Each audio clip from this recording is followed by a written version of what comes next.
Hey, howdy, and hello, and welcome to The Crazy Train, the comedy podcast with no rails from Emotionally 14. My name is Rob Wade, and I'm joined, as always, by my rock, the incomparable Blake Harmer. Hey, howdy, Pilgrim. Welcome to episode 73. It is 73. Goodness me, we've been going for some time. I don't know why I went from cowboy into yokel right there, but Well, hey, howdy, Pilgrim. We're episode 73. On my farm here. Yeah, whoop. So, episode 73. 72, of course, saw us welcome our first guest outside the E14 contributor pool, where we welcomed the lovely James, and everybody said that they really enjoyed that episode, so that's good. Yeah. Obviously, we enjoyed it very much, but we always do, don't we? So yeah. We don't really count in the strictest sense. We have too much fun. Yeah. So this is our technically our second attempt at getting the recording going, because as we were starting off the last time, you got the most punctual grocery delivery I've ever seen in my life. Yeah, the delivery was like, it's going to be between 9 and 10, and 9 o'clock pretty much on the back. Like, fuck you, basically. It's like, fuck you, I want to get out of here. You're my last one. Yeah. Just lobs it through the door, just drop kicks this. I ain't working till 10. I ain't working there. Fuck that noise. Yeah. It's like, can we check it over? You don't need to check it. I've done it 6 times. I want to go home. I spent the whole journey counting, just watching the pallets. Just take it. I'll refund your diff money. Just take the damn shopping. Just say it never came. I don't give a shit. I'm going home. I've got shit to do. So if you've never heard The Crazy Train before, what you're in for is the kind of banter that we always do, which is we start from a point that we start with, and then we go where the conversation takes us. Nobody knows where The Crazy Train goes. If that sounds like your bag, then welcome aboard. If it doesn't, then stick a spoon up your ass and get to fuck Island. But thank you for trying. So, Blake, since the last episode, do you remember in episode 72, we talked off the cuff, and obviously as we always do, I do get asked this a lot, like how kind of spontaneous is the show? And the answer is absolutely, almost entirely. Like, we may come with an idea of like, I must mention this, but it is entirely. For the most part, it is. I never know what I'm going to say, and and I like to hope that sometimes it's funny. Yeah, and sometimes it works out really well, and sometimes there are episodes that I can't go back and listen to because it's cringe. But they're in the vast minority, considering. So and at the moment, the only reason I don't go back and listen back to old stuff is because I just don't have the fucking time. Yeah, I must admit, I know some people that like to listen to old episodes on a regular basis. Yeah, totally. I must admit, power to them, and we love them for it. Yeah, I must admit, I find it difficult to find the time, especially. We've done like 130 hours of podcast now, which is mad when you think about it. Like, that's like playing an RPG. It's like The Witcher in podcast form. You can listen to. In fact, if somebody would be willing to do this, I'd be interested to know how much of the game you can complete while having listened to every single episode of every podcast we've ever done. How far through Skyrim can I get? Exactly. Do you get to the DLC, or do you just not quite get there? Or just like, or is it just like, you get to that point where you're like, I've done all the guilds, I've done all that, and all these other quests are just repetitive, really. So I'm not going to bother anymore. And it's just like, where am I? Oh, game cost 43. All right, fair enough. Yeah. At least we know now. Yeah. So anyway, we were talking off the cuff in 72, and we randomly jumped onto the subject of dolphin rape right in the blowhole. Oh yeah. Weirdly enough, now this is one of those weird coincidences. Another E14 endorsed podcast actually brought up the same subject because there was a news story about it in the the weird and wonderful news stories, the ones that are usually tucked away at the end. Okay. So the Roman Poddingcast, who are friends of the show, our Canadian friends, actually brought up the subject in the same week, and I think they recorded maybe days apart from us. It's weird, right? Yeah. It's weird. I'd love to say great minds think alike, but it's minds think alike. Minds think alike. Very much. So I was a bit worried at first when you said, strange the other day. And I thought you were going to say, I got fucked by a dolphin. So this is the just walking down a bad alley at 10 down late at night, and I just hear, what you think, motherfucker? Just turn around, I was like, can I help you? Yeah, boy. You can help me just fine. Starts unzipping his dolphin trousers. I don't know. jeggings. I don't know what they wear. Yeah, they wear jeggings. I think they do. Yeah, that sounds right. If any dolphins are listening, write in. Tell us what you wear. Dear Blake, fuck you. I don't wear jeggings. Yours sincerely. Dear Crazy Train, I wear corduroy and nothing else. Sincerely, dolphin rapist. Yeah, and I'm very sorry by that last remark. I didn't say anything about any dolphins' mothers. No, that's fine. I don't speak dolphin. I think I'd be willing to bet that the vast majority of our audience don't speak dolphin either. So if we get any outraged emails, we can err on the side of ignorance because, to be fair, that's probably where it comes from. But we can't say that dolphins don't listen to the show. No, this is true. We can't be sure. I mean, realistically, our estimates for audiences conservatively in the fucking millions. So, yeah, well, that's the thing. To our knowledge, Peter Stormare must be listening. This is true. And also, let's be fair, like dolphins are what percentage genetically identical to humans? Like 95 or some stupidly high amount, considering how different we are. So, I feel like that suggests to me that there's a good chance we've got a dolphin listener. Oh, I thought it was they were 95% related to Peter Stormare and no one else. Oh, that's probably true, actually, yeah. Yeah. I hear that, speaking of which, I think Brad is trying to get Peter Stormare to join us for some sort of convention appearance. And, I mean, we won't bring any of our own scenery because we won't leave with it. Yeah. Yeah.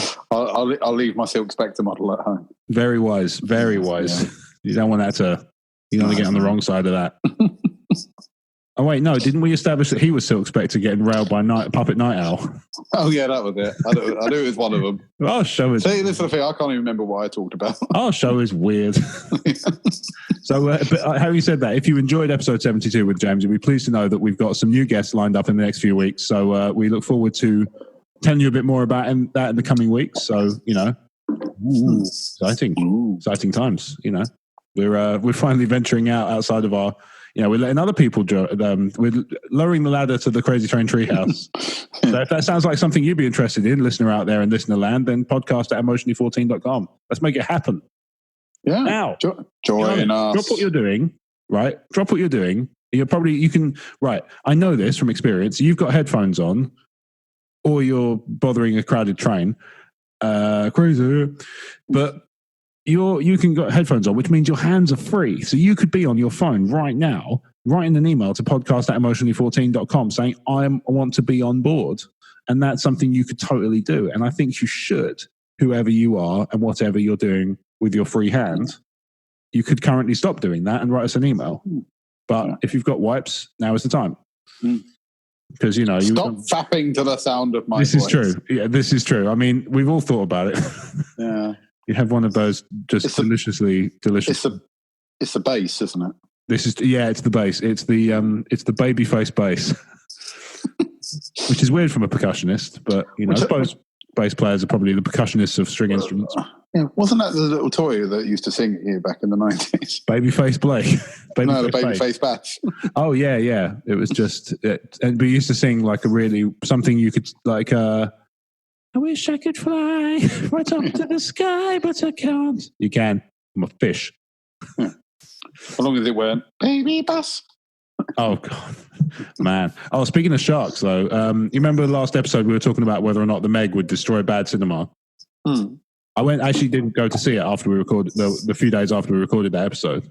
Yeah. And I tell you, it's so much fun. It's really, really fun.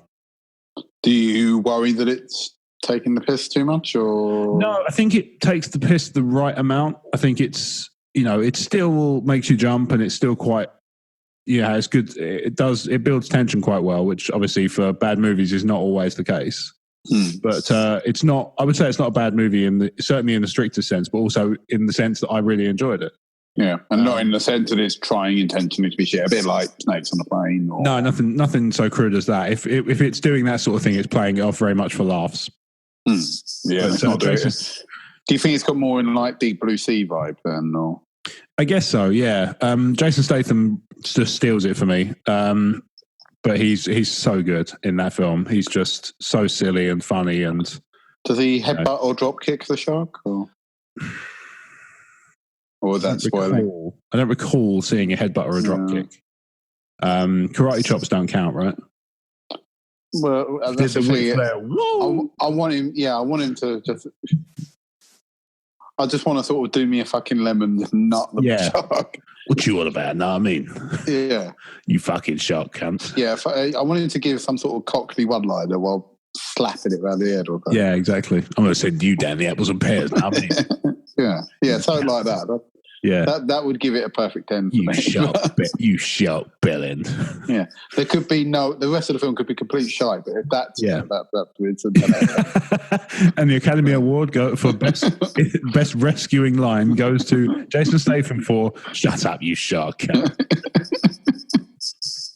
It's a shame when things can't be the episode title, isn't it?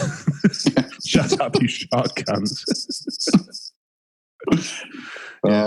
I really wish you could put I take it you can't even do it with like asterisks and stuff. No, they see it as intentionally trying to circumvent the swear filter, which, to be fair, it absolutely is. Well, yeah, it's exactly that. Yeah. I mean, it's fair enough, but such is life. How have you been? Yeah, I've been all right. Trying to think what I've done recently. Yeah, it's one of those. I've had that. It's one of those last couple of weeks where nothing really. There's fun stuff. I've done fun things that have entertained me and been fun, but I can't think of anything.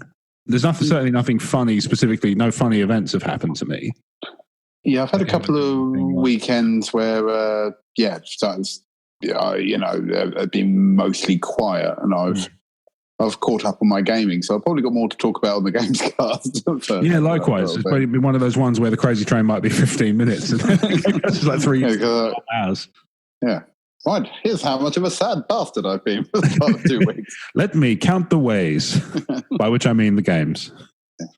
Yeah, I mean, let's say we went to see the Meg. I had some I'd had some bad news that morning. I know you're familiar with this. Yeah, I'm not going to go into too much detail because obviously I spare the listeners the depressed strike. But I 3 wheels of sound. Yeah, I spent some time. Obviously, I was a bit of And then Jen said, "Let's go to the cinema." I said, "What should we see?" She said, "The Meg." I was like, "Do you know what? That sounds exactly like the kind of thing that would sort of put me in the right mood." And it did. It was very much fun. We got a new car. That's very exciting. Yes. Obviously, that's quite nice. Went for a drive in that, and it's the most comfortable I've ever been in the car, which is unusual and a bit weird. It's to the point where I can sit in it so comfortably, I'm almost like something's wrong. Do you know what I mean? Because I'm so used to cars not really fitting me because I'm quite tall that this one fits me relatively comfortably, and I'm like, this is not right. And I just feel like, no, stop the car. Something's wrong. I can fit. I have room to move my legs. What's going on? I can hear because my knees aren't around my fucking ears. Did I ever tell you the smallest car I've ever driven?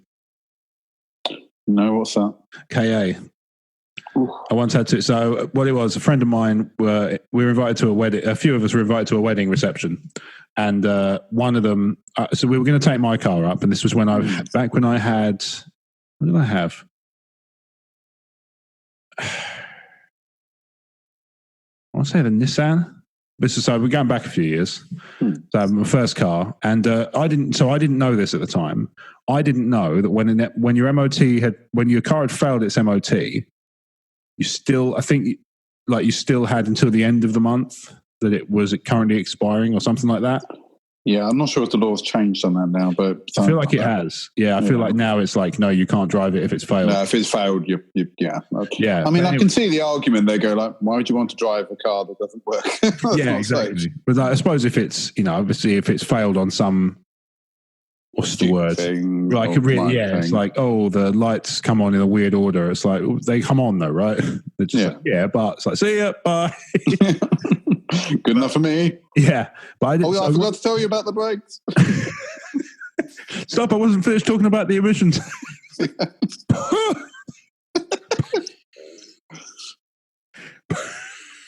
Any carbon monoxide's okay though, right? Yeah, exactly. I noticed you put a canary in this car. Should I be concerned? Well, it's alive, right? I mean, it might be sleeping. If you call it living. Yeah. It might be sleeping. It's only an iron lung. Is that relevant? I mean, it's a toilet roll tube with a little bit of plastic around the outside, but it's an iron lung in budgie terms. Yeah, you make an iron lung for a canary. Go on. Yeah, exactly. Yeah, smart ass. I'm made of money. Yeah, we're a fucking MOT certificated garage. We should never have to deal with canary fucking iron lungs. This is not something we should have to concern ourselves with. I don't even think the vets make them. Yeah. Bidet, sir. Don't you mean good day? No, you're an ass. Anyway, so I told my friend, like, oh, you know what, we can't use my car after all because it's failed its MOT. And he was like, oh, fuck. I wanted to, and we can use my car, but I really wanted to have a drink while I was there. And I said, tell you what, you drive up, I'll drive us back. And I'll tell you what, mate, it's the worst. Like I had to, I'm not exaggerating when I say my knees were around my fucking ears for that one, because the car was full as well. There was 4 of us trying to drive home from, I want to say Tunbridge Wells or somewhere in that direction. So it wasn't a short journey. It wasn't like a couple of towns over. It was a fair old whack. It was a really good car journey because we spent the whole time listening to Weezer and singing. So, that was cool. That's all right. Yeah. But yeah, that was so uncomfortable. Like it's probably like the least safe I've ever felt driving a car. Because I've had my license for like 13 years. I've never had an accident. I've had near misses because I'm a fucking pillock.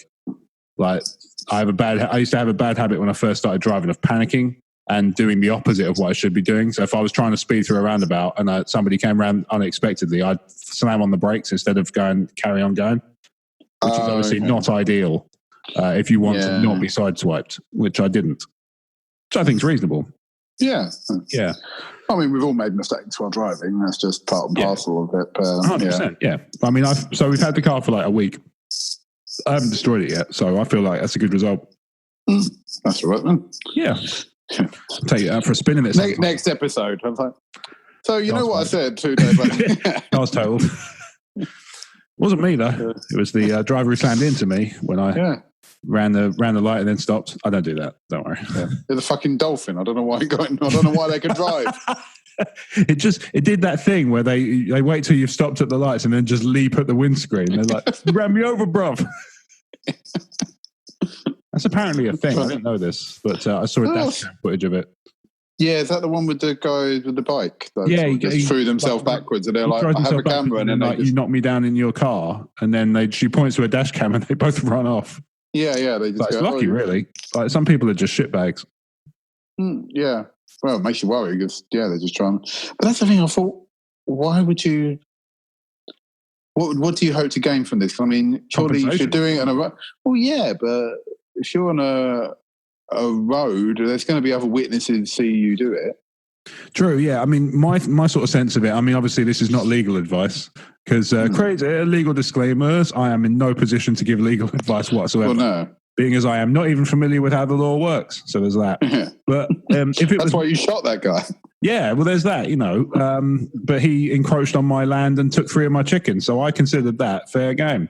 Mm-hmm. If they did that to me, and they fell on the floor, my inclination would just be to go straight over them and finish the job. Yeah. I'm going to jail anyway. Yeah. Might as well get my money's worth. Yeah, exactly. Might as well just, learn a new skill. In that case. And that skill is murder. Anal fissures are a skill, right? Well, yeah. They are now. Yeah, I know, right? So I did a weird thing. Actually, something weird did happen the other day. I was in a meeting at work. That's not the weird bit because that happens quite a lot. And I came out of my meeting and went to the window by my desk, and they were all like looking out, kind of baffled. And I was like, "What's going on?" So anyway, there was a march going through London, and I'm not really sure what it was for. It was like I think it was like Islamic women marching for peace or something, and it was like, okay. Cool, whatever, fine. But I said, like, why is everybody sort of standing here watching? And I looked down, and basically there was somebody being like not manhandled by the police, but like sort of, we know when they grab them one arm each, and they sort of try and just like subdue somebody. Oh, okay. Well, like putting them on the ground. Yeah. So I assumed that maybe they tried to start trouble, or something like that, or maybe they'd had a sort of barney with somebody else. Yeah, that normally means they're getting arrested. Yeah. So I assumed that's what it was. No, it turns out the guy had been just pissing in the street. And when I say the street, I mean Piccadilly Circus. Oh, okay. I mean, so where the Gap is? Sort of. Like on that Piccadilly Circus, just opposite the statue, going up towards Forbidden Planet. Oh, okay. He was just stood in the middle in a little traffic island in the middle, just pissing in the street. Yeah. I'm assuming so he's been wrestled to the ground with his cock on the pavement then? Yeah, I think I'm assuming so.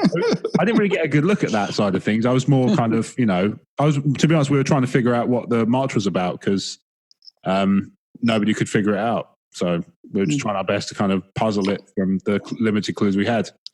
Yeah, we can't find your phone with that when you're in the middle of Piccadilly Circus. Well, this is true, yeah. Although somebody did send me a picture of the guy, not like, zoomed in or anything, but just with a sort of look how small that is. I don't know. A very blurry picture of somebody, somebody pissing in the street. So what a delight. What an absolute delight. Yeah. I don't know. I mean, like, obviously, I can't really. Well, no, I can criticize. I was going to say I can't really criticize having pissed in public before, but actually no, because I did it as discreetly as I possibly could every time I have. Like I'd go into if I've had no choice, I've done it as choice. Yeah, I've done it as tuck yourself away somewhere dark, into an alleyway, into a bush. Yeah, or somewhere quiet. Yeah, whatever. But Burger King Kids Club window. Yeah. That's not a thing. I don't know why I said that. Must be warm. It's just warm in here again. I've just lost my mind. These are facts. Yeah. So yeah, I'm hot, so I piss in burgers. They said, "Oh, have you got a Whopper?" I was like, "Funny you should ask." Thonk. Oh dear. But yeah, it's billows out. Yeah. Did I have a full bed last time we spoke? Yeah, well, last time, I saw you, not since last time we recorded. I saw you. So that fiasco's over with as well. That's nice. Yeah. That's, obviously. You can sleep well. It's nice to have a full bed. I didn't realize how much I was going to appreciate it until the frame was built. Yeah. Well, at least you knew how good the mattress was. Oh, yeah, the mattress is great. The mattress is lovely and comfy, but it's even better when you're more than a foot off the ground. Yeah. I've recently become the proud owner of my mattress because I just paid it off. Oh, lovely. Well, mazel tov. Yeah. Congratulations. I can sleep well knowing that I'm in over a year-old mattress. You're not sleeping on any debt, so that's nice. Yes. Because, you know how like people, they say like put money under your pillow and everything and like keep cash under your mattress. When it's debt, like does a bit feel like it's missing? Well, that's the thing. I don't know if it's like with the mattress, are they just, what part did I own first? Is it just that's the question, or the head? Do you own the headboard end or do you own the feet? Yeah. Like which bit? Is it side on? Is actually one of the side, like as you've half paid it off, is it your side or Cat's side? Yeah, well, that's the thing. It's also like, it's my arse on someone else's mattress. Basically, what I want to know. Every now and then, Dreams just knock on the door and just go, "We've got your arse, sunshine. We own you." Yeah. Other bed retailers are available. Yeah. Do you want to repossess my mattress? No, you're fine. Yeah. Yeah. Yeah, other bed retailers are available, but Dreams are the only one that have actually supplied us a product in the end. Well, yeah. Yeah, mine was through Dreams and I didn't have any problems with it. The mattress the mattress was fine and we didn't have any issues with that. We bought one. Yeah, we had the same frame because there wasn't anything wrong with our old frame. So we were going to get a same frame, but then we wanted a king size up from a double, so we had to upgrade for that because obviously otherwise it just hang off the edge. And I mean, it's only, you'd think, right, theoretically, it's only 6 inches either side, right? Probably shouldn't make that much of a difference, but realistically, I'm going to be rolling off the fucking bed and smashing into the wardrobe door at most nights. Yeah. Jen gets up in the night and I just go, whoa! Bye! Yeah, a pratfall. As in, I'm sure I had a fiance. He's rolled into the fucking Narnia dimension again. I'd probably be like, I could probably become a wrestler afterwards. I would imagine that would be fun because I'd have been through all the bumps and bruises and stuff. And within a couple of months, I'd be in a position for Brie Bella to knock me unconscious with a kick. Apparently that seems to happen a lot. I feel bad for her, At the same time, I realise all the fans are crapping on her and stuff, but it's mainly because if she was kicking Roman Reigns unconscious, everybody would be like, yeah, go. Fans are, if there's one fandom that I've kind of, it's not that there's no sort sense of like growing out of it, but it's more like I've just kind of disconnected from the kind of the fandom online. Wrestling fandom is the one I'm kind of the most glad to be shot of. Yeah, I mean, I don't mind dipping into. I find that I don't know why there's any fandoms ever, because actually every time I see a thing about anything, no one is happy. No, it's true. This is it. Right? If social media's taught me one thing, is that nobody likes any announcement ever. No, it's true. Yeah, because you could announce the best thing in the world and no one will say anything. There'll be that one guy who goes, "Well, that's shit. That looks shit." Well, that's shit. I hate it. It's like you get it with fucking free games for Xbox and PlayStation. Oh yeah, every month they'll go, "Here's some free games," and they're like, "These are shit," or "I've already got these." It's like, yeah, but look, they're not just going to give. They're just not going to do it with you specifically in mind, Snowflake. It's just not that important. Yeah, and it's not like. Yeah, okay. We've all had like bad months with either Xbox or PlayStation. You know, we've all gone, "Oh yeah, I've got them." But yeah, it happens. You know, but then again, I tried to make a silver line. Like, I mean, they gave away XCOM 2 with PlayStation Plus 1 month, for example, and I already owned it. But I was like, "Well, that's okay. I probably won't get a lot, but I can trade it in and keep the physical copy." Sure. So you know, it's handy. It's handy as hell to get rid of physical copy. I consider space to be one of the premium currencies in my flat. Money's lovely and all, but space is something I can't just make.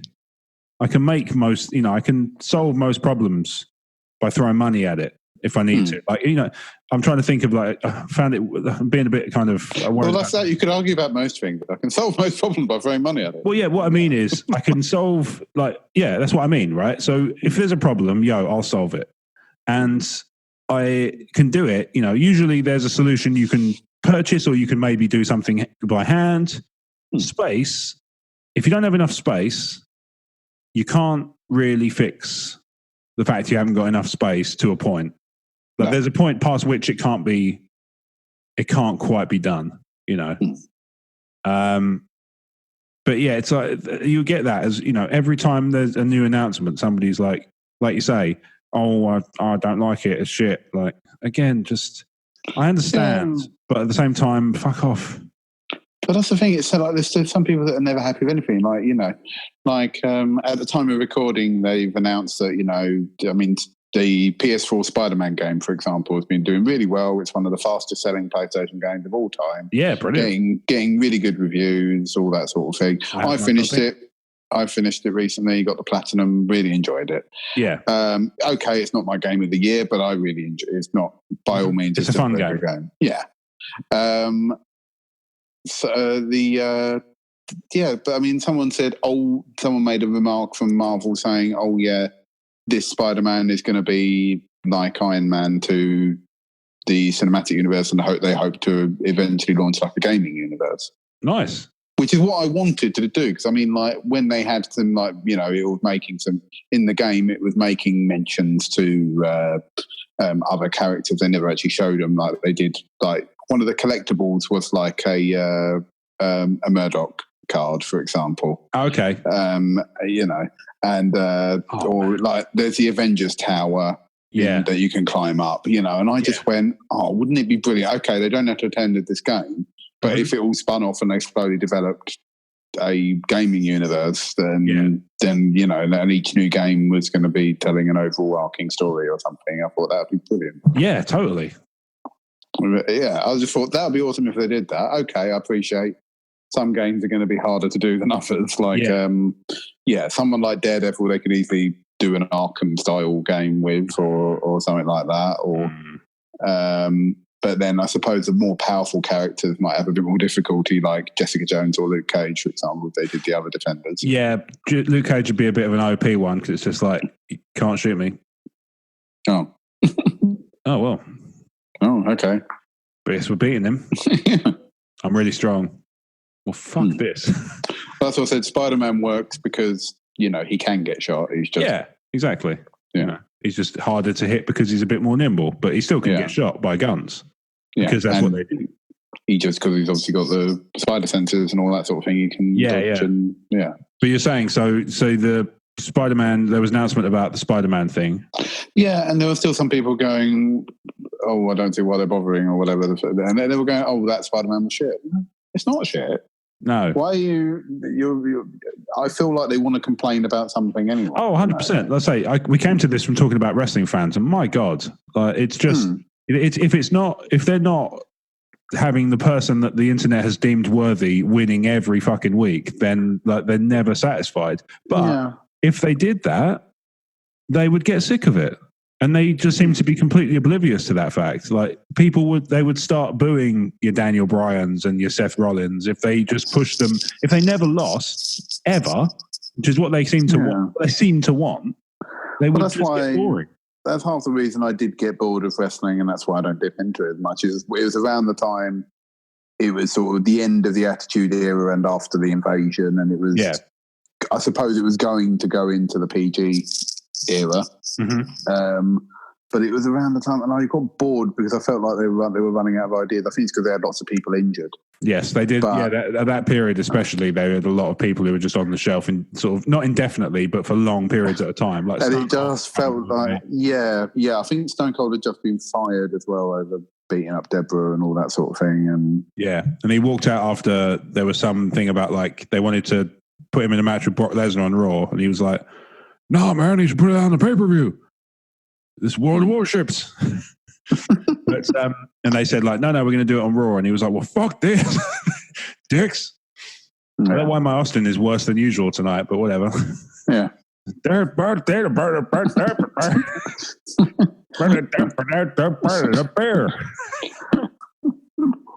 the fact you just went in that thing. You inadvertently just went.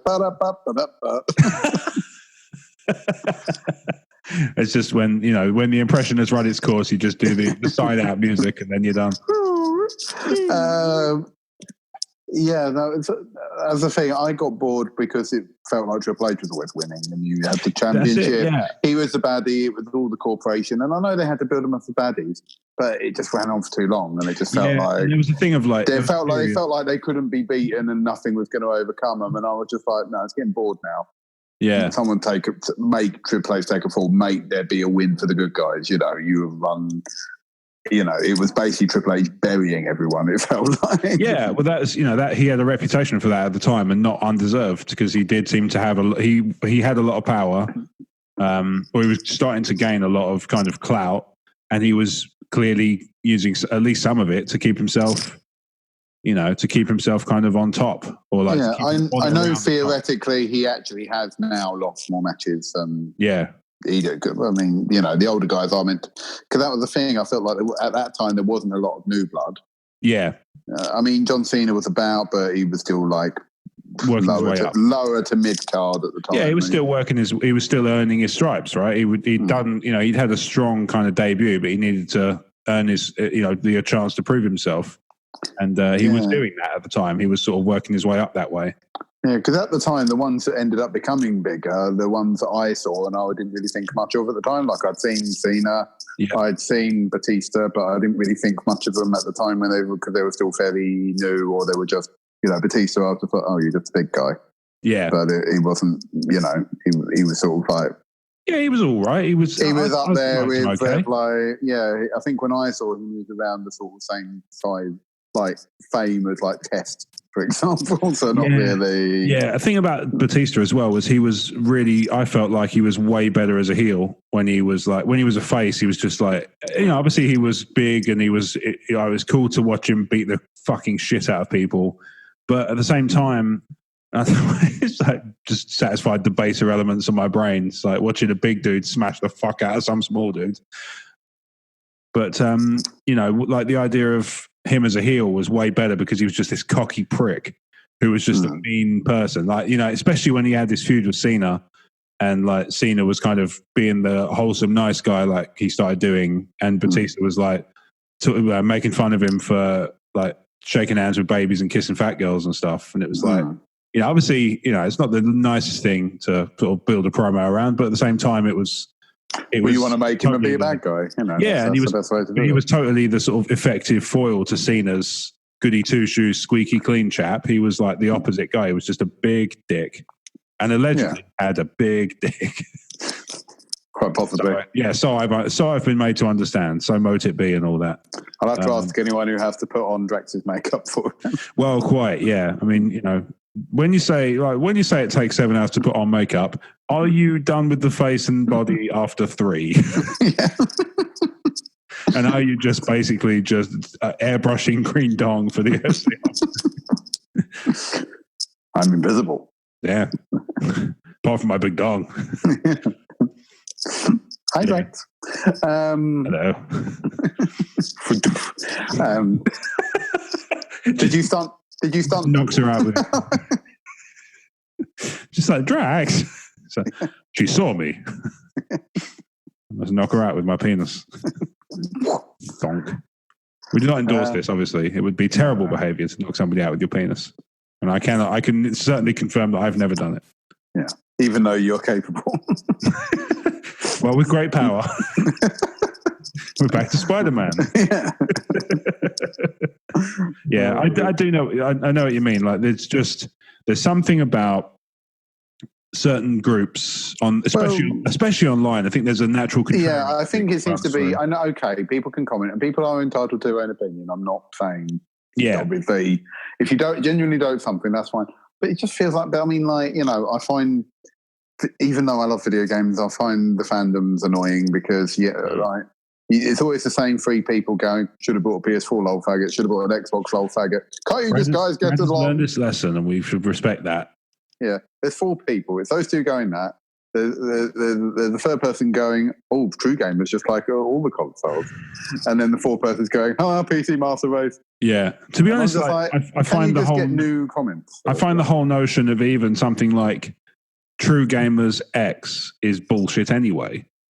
It's like there's no such thing as a like. Yeah. I find this whole concept of when somebody says I'm a hardcore fan of this, like that's more likely for me to consider them a bellend.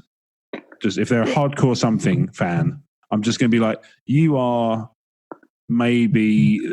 It makes me more viable to test them. It allows me. What's the word? It's the how best to put it. It makes me more wary that the person is boring. Well, you might go, well, that's the only thing you're into. Therefore, No, but sometimes when I go, well, like, I like to think I know a fair amount. Okay, I won't argue that I know more about Star Wars than you and Brad, for example, because I don't read as much of the extended universe or anything than you guys do. But I like to think I know a fair amount. I mean, like I've watched all of Rebels, for example. I've seen all the films. Yeah. And I've played a fair whack of the game, so I can probably pull quite a lot of my knowledge together, if that makes sense. Mm-hmm. But then when someone goes on, when they said, "Oh, yeah, I'm a hardcore Star Wars fan," yes, okay, I might think, well, you've got no life. That's all you do. Well, but then part of me, no life. I just think they're going to be. Let's say, it's not so much they're going to have no life, and there's just. They might not talk about anything else. Yeah, I've also got the thing where they might try and call you on something, and then you go, "Well, no, that's wrong." Yeah, they'll say something, correct. And you go, "Actually, that's wrong. That's bollocks." Like,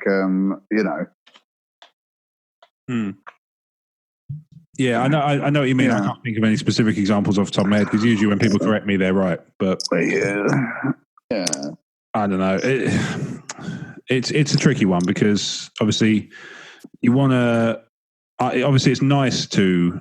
I do genuinely think this. I know I've sort of spent a few minutes here ragging on like the super fans, but it is nice to meet somebody with shared interests. But I get on better with the people with whom I share a wide variety of interests. Oh yeah, not just one thing to a kind of a obsessive degree. No. And that's the thing. I know, okay, I play a lot of games, I watch a lot of films, etc., like that, But, I'm happy to talk about several subjects. Yeah, that's the thing. I used to like wrestling, and I'm still happy to talk about wrestling to a degree. I like to think I have enough knowledge to carry a conversation, even if I'm not so great with the up-to-date stuff. And you're mostly, I would say, you probably only speak in 90% pop culture references. Well, yeah. Which is, and so that leaves 10% room for functional conversation like adults have. But to be fair, it's amazing I get through work. Yes, I'm wondering if you can help me with this Bill. Which Bill? Bill Murray from Ghostbusters? Just like Bill Murray from Lost in Translation? Bill Murray from I really watch Bill Murray films? Yeah.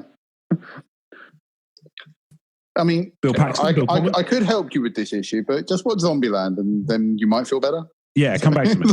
Yeah. Come back to me when you've, and only then will you receive my instructions. Yeah. Oh dear. Yeah, but I'd say it's tricky, isn't it? I don't want to be too mean because ultimately, I do enjoy talking to people who share my interests. It's not like a thing of like, I don't like to talk to Star Wars fans about Star Wars. Like, of course not. That's not the case. But I do find I do enjoy it. It depends on the air of superiority. I think that's what I'm trying to get at. Yeah, and I don't think that's unique to Star Wars fans for sure. I think that's just a dickhead thing. I don't think that's even down to fandoms. Well, it's a bit like, that's the thing, but I mean, okay, yeah. I mean, like, the very popular thing, and I mean, it's not my favourite Star Wars film, but It seems to be incredibly popular to really rag on Last Jedi. It does rather. And I don't think it deserves the flag that it gets. No, it's not my favourite of the movies. No, it's like if people like it, that's fine. It's definitely a flawed film. I'm not saying it's not bad, but it's a film. I don't know. Well, yeah. I mean, I still the amount of people that are like going, "Oh, it's completely killed it." I'm not even going to, I'm not even going to bother with Solo. I'm not even going to bother with Episode 9. It's the whole new trilogy is just terrible. I'm not going to. And I just went, just because one film you didn't like, that doesn't mean that the whole entire thing is bad. I didn't like Attack of the Clones, but I overall enjoyed the prequel trilogy. Yeah. So, because Episode 3 pulled it back for me. Yes. And that may happen with Episode 9. So I don't really. Yeah, may well do. I'm not going to write off the entire bloody trilogy just because of that one film. No, quite. And obviously, let's be fair. A decent percentage of people will still go and see it, even though they say like, "Oh, I'm done." Yeah, that's the thing that annoyed me is that the amount of people going, "Oh, I don't like that." Okay, another perfect example. Footage of the new Joker got recently released. Oh, I actually quite liked the look of that. I think it looks fine. I didn't really. I'm open to it. I'm not gonna. Yeah. It looks a bit different. It doesn't. I'm happier that it's not going down the too much focus on he's a massive serial killer vibe that the last couple of Jokers have been. Mm-hmm. And trying to look like they're trying to make him a little bit more comicable, like comic book like. Yeah, I know what you mean. I mean, yeah, and and if the iteration is done well, I mean, every Joker's been different. Okay, yes. none of them have been Mark Hamill, but that day may come one day. But I mean, I'm always open to giving something a try at the end of the day. I think actually there's something to be said for the theory, and this is only a theory of mine, that no actor will ever be able to do a better Joker than Mark Hamill's Joker in the cartoons, because the cartoon actually helps, like the format actually helps you. There's something about it, like because everybody, I say everybody, a few people I speak to, like very much of the opinion that there is no better Batman than Kevin Conroy, and I can understand that because his voice is excellent. His voice nails it. He actually covers. A lot of actors sometimes struggle with doing either Bruce Wayne or Batman. Yes, this is the thing, and that's what I was about to say. While Kevin Conroy does a good both, if you know what I mean. But I wonder how much of that is actually down to the fact that he doesn't have to put on a physical performance. All of it's in the voice. Oh yeah. It is. That could be part of it. Mark Hamill might struggle doing the Joker if he was dressed up as a Joker. Yeah, and obviously, Mark Hamill is capable of acting because obviously he's done, and even in the context of DC, he was Trickster in The Flash. Yeah. So I'm not saying it's in the realms of the impossible, but I do think you've got the look of the Joker.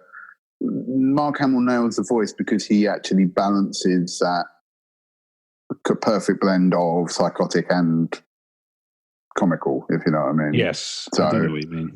So he will do that. But yes, that is also aided by the script writing and the animation and all the other factors. Sure, it's a big thing, you know.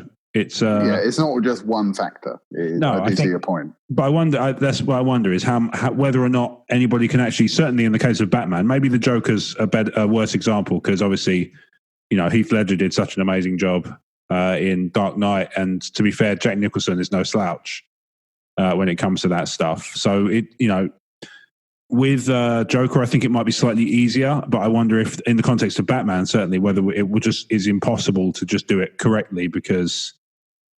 Not correctly, that's the wrong way of putting it, but whether it's more difficult to do that because it's, you know, a physical performance of a character who's got a duality of persona. Yeah. Whereas on an animated, you know, when you're animated, you're just doing a voice, not to take anything away from Kevin Conroy's performance, but it does feel like he's able to kind of get around that problem. Yeah, that's a bit like I know obviously, and I know even Kevin Conroy himself has sort of slagged him off, but I mean, like from the Dark Knight trilogy, you know, he just said he does a terrible Batman, you know. Yeah, but he does Bruce Wayne really well. Yeah, but yeah, he just. No one's told him that what he's doing is bad. It's basically what Kevin Conroy said. Yeah, the thing is, I quite like the fact that he went down the kind of more extreme route with it in terms of how he delivers the dialogue, just because it does make sense that, you know, when Bruce Wayne is trying his best to be secretive, Batman doesn't sound like the richest, most powerful, most famous man in Gotham. That's true. Yeah, I think that's the thing in the car. It's a bit like when there were some things in like so take the Spider-Man in general, like films, the game, all that sort of thing. There was a couple of bits where, like, even when I was playing the most recent game, this isn't a spoiler, but there was no point that he changes his voice ever. But Spider-Man never does.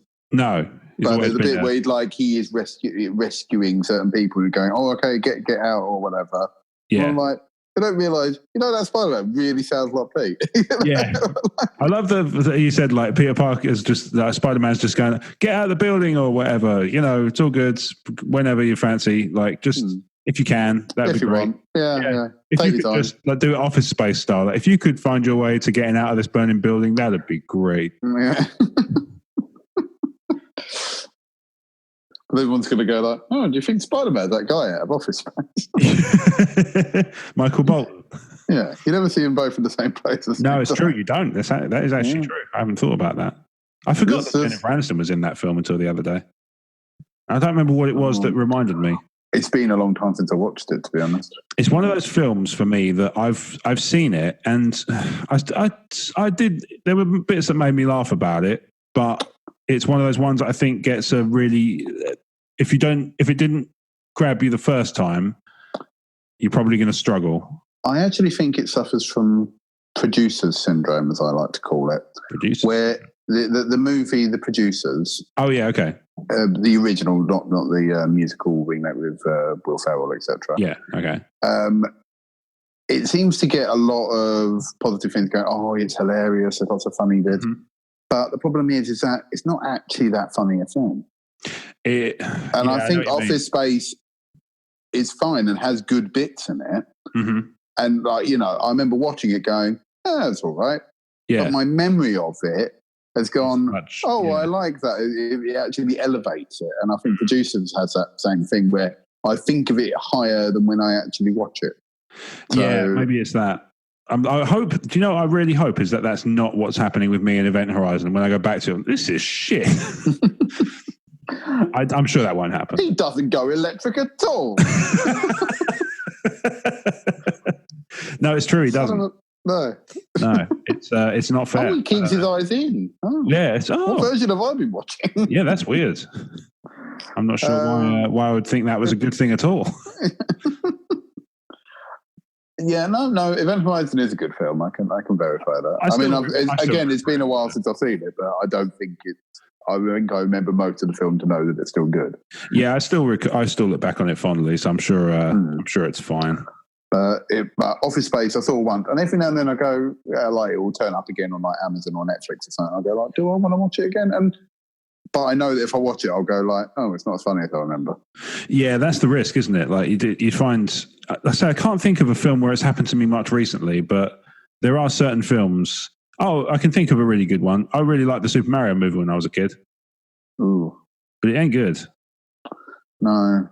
I mean, I know Spike will defend it to the end of the earth. I know he enjoys it, and I think he's got that same. I think it comes from a similar thing to where it's a part of your childhood. Yeah, but I think the difference is that I've come to accept that not all of my childhood was good, and I take the victories where I can.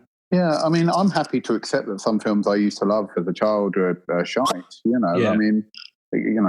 As Brad would have ever said, if I can only assume that kids are stupid. Well, but I mean, okay, I know it's sort of definitely affected now, especially when we've been gifted with much, much better things. Yes, production budgets have gone up, and stuff like that. Well, perfect example. I grew up liking Ralph Bakshi's Lord of the Rings. Yeah. And obviously, it obviously is a pale imitation in comparison to Peter Jackson. Peter Jackson certainly got the scale of the project down and the whole production value thing. But that was the thing. I think with the Ralph Bakshi one, I think it was like we didn't have anything with Lord of the Rings. No, it's true. That was the only thing, and there was no other thing. So we didn't really. But I think also when you're a kid, because you don't know anything else, you will tolerate things more. Some video games, you'll play them because that was the only game you had, and I know Omer's spoken about that in the past and stuff like that. I was the same. I had James Bond Jr. on the Super Nintendo, and I played that thing, and I was convinced it was good. And you go back and I wrote a piece about it for Emotionally 14 way back when. It had 3 fucking levels, all of them dreary. 4. Yeah, 4 levels, all balls. Apparently, but there were some games. Some games still have held up all right. But I must admit, I was replaying some of the Mega Drive collection from the PS4 version that came out recently, and replaying a few of those games. I was like, why did I even play these? These are bloody awful. Yeah, I had this similar thing actually recently. I realised obviously after this we'll be recording video games things. If people are desperate to hear our thoughts on more video games, they can check that out too. But I'll before we head out tonight, we'll talk briefly about this one. So I was, we talked a couple of episodes on the Gamecast, available now on all podcasting providers, about retro consoles and how I was considering getting one of those emulation boxes. Oh yeah. So the idea has not properly left my head. It's still kind of bouncing around in there. So I thought one of these companies produced an app, and I thought, you know what, I'll download it, I'll give it a go, and see if it's entertaining. And if it's entertaining, and I go back to it often enough, I will try it. I'll pick up the console, or I'll buy the app sort of fully and get the access to the catalog. And I played Double Dragon. And it's balls. I never understood why the obsession with like everyone going, oh yeah, the Double Dragon series are great. I've never liked Double Dragon. I've tried to play it a good 2 or 3 times, and it's always been slightly balls. I even tried it recently with the because obviously at the time of recording, Switch has obviously released its NES catalog. Yeah, and I tried Double Dragon on that, and it is balls. It's still balls and will remain balls. I had similar problems with that. There was a few games on that, which again I'll talk to you about later on, probably on the Gamescast. Some of them again. I think that's the other problem, is there were some games, and I went, problem is I've played arcade perfect ports of some of these games, and now to release them on NES, and they're the NES versions. Yeah. Which is obviously thematic. I'm not having a go at that for that. The emulation is very well done. Yeah, yeah. It's just the games aren't always fun. But that was the thing. I just went, I can see why people went to the arcade still back then. Well, what got me about Double Dragon is the intro to the game. Oh, punching a woman in the chest and walking off. Some dude just slugs a woman in the stomach and then just carries her away. I was like, what the hell? It's like outrageous. Yeah. It made me want to go after her and get her back. Yeah. But at the same time, I felt like, what's he going to do? Just go, oh, I saved you. And she's like, yeah, thanks. He's like, slug her in the stomach again. Like, don't run off again, bitch. Well, that's like slug her in the stomach and just like, well, I better carry you back home then, hadn't I? Awful. Yeah, awful. But it's the only good Double Dragon game I've ever played was one that came out on PS3 and Xbox 360. I think it was Double Dragon Neon or something like that. Oh, yeah. Neo. Also, I never finished it, but it played more like Streets of Rage, and I think that's why I liked it more. Yeah, I did play some Streets of Rage the other week because it went free on Xbox. Oh, yeah. Yeah, I got further than I ever had before, but it's still not a great game, I would say. Yeah. It's fun. It suffers, as I think that's the thing. I think it suffers with all scrolling beat 'em ups, which is that in the heart of it, all scrolling beat 'em ups are repetitive. Yeah, I think that's part of it. But also, it's like the positional, the whole you have to be on the same level as them. It's just stupid. Yeah, and I must admit, some of it, and some games have day about it, but I think also we are used to nicer things with newer games as well. Like we are used to being handheld a little bit more than some games used to be. And like I think I can't remember what game it was, but it was some role-playing game on the Mega Drive. I thought, I'll give it a go. Yeah. And it just drops you in the middle of it and goes, go on, work out the controls, work out what you're meant to do. And I was like, yeah, fuck this noise for a laugh. And I just gave up on it in about 5 minutes. So I was like, if you're not going to tell me where I need to go or what I'm doing here, then I'm not going to play it. Yeah. So, yeah. Anyway, we've started to drift into the concept of video games. I think that means that it's time to part the crazy train for the evening. Yes. And we will talk some more about video games in the E14 Gamecast, which will probably follow a week after this. So look forward to that. But thank you, Blake, for joining me, obviously. Always a pleasure. Yeah.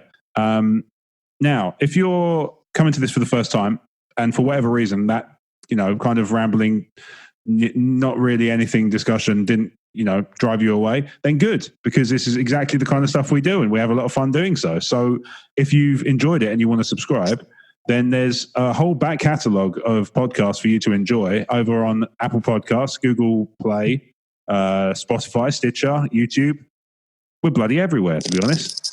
The trick is finding a place we're not on. But if you do find one, let me know, because I can always remedy it. If you want to contribute, on the main one. Yeah, if you want to contribute, hint, Jeremy, gone a bit quiet, mate, just saying, then you can email podcast@emotionally14.com or slide into our DMs on Twitter @emotionally14 or our Facebook page Emotionally14 or our Crazy Train Facebook group. Blake, on social media, where might people find you? You can find me on Facebook, if you can find me. But we also have the Emotionally14 Gamescast and Crazy Train groups, which I also frequent. You can find me on Instagram @Harmer the Appreciator, and you can find me on Twitter, if you're quick, on @FucksakeBlake. This is true, and @FucksakeBlake is my favourite Twitter thing, and I'm really glad we got you to do it. I'm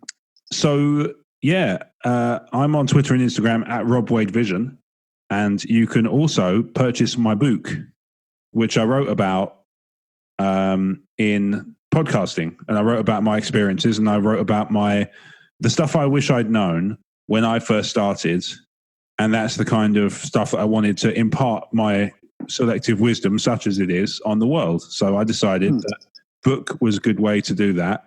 A book, that's the one. A book would be a good way of doing that, rather than, I thought book good, I write book. Author, book. Buy book, no. Buy book, make pennies in face. So you can put pennies in face by buy a book on Amazon using the Emotionally14 widget, which is on the website.